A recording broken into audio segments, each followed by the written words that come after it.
In this video, we are going to talk about tangents to circles, part 1.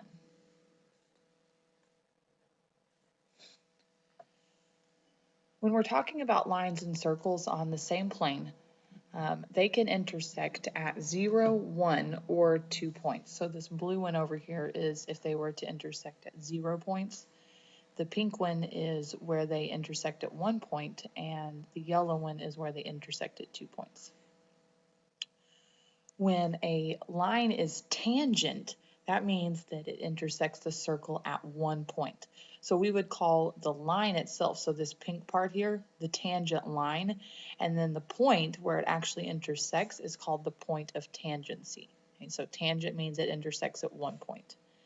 Secant means that it intersects at 2 points. So we call the line the secant line, okay, and then the 2 points right there where the blue are where the points are secant at. So here we want to name all secants and tangents for circle C.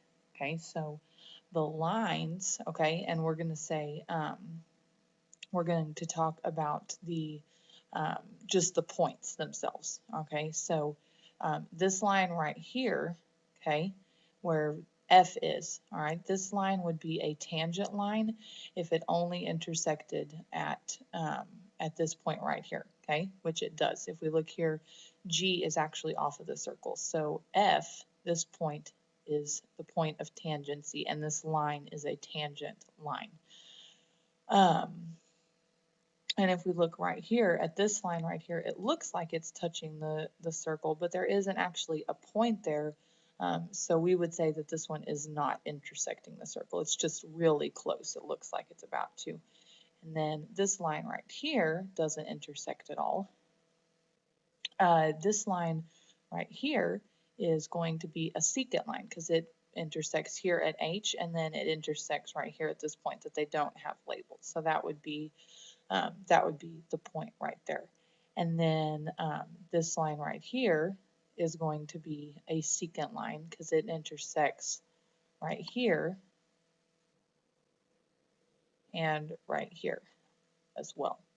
So that's identifying the secants and the tangents.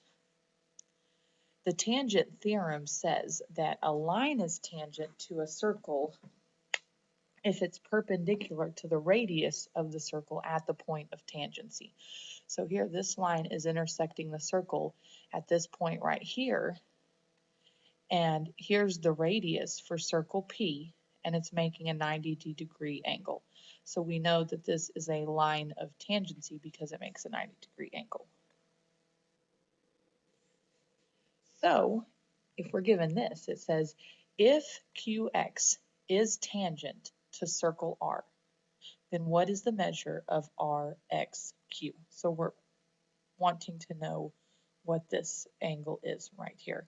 Well, what we just learned about tangent theorem, if this line is tangent, then we know that this angle right here is 90 degrees.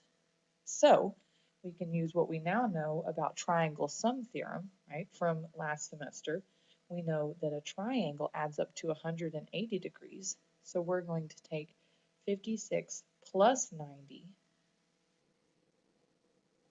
which is 146, and then we're going to take 180 minus 146, and that's going to give us 34. So we know that angle RXQ equals 34 degrees.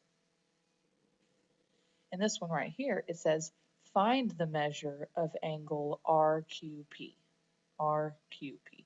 Well, right here, okay, it says this one is 90 degrees and this one is 24. So again, we just add up what we know about triangle sum theorem, right? That has to add up to 180. So we take 90 plus 24, which is 114.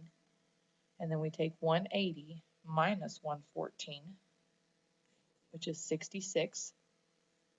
And we find out that angle RQP is 66 degrees.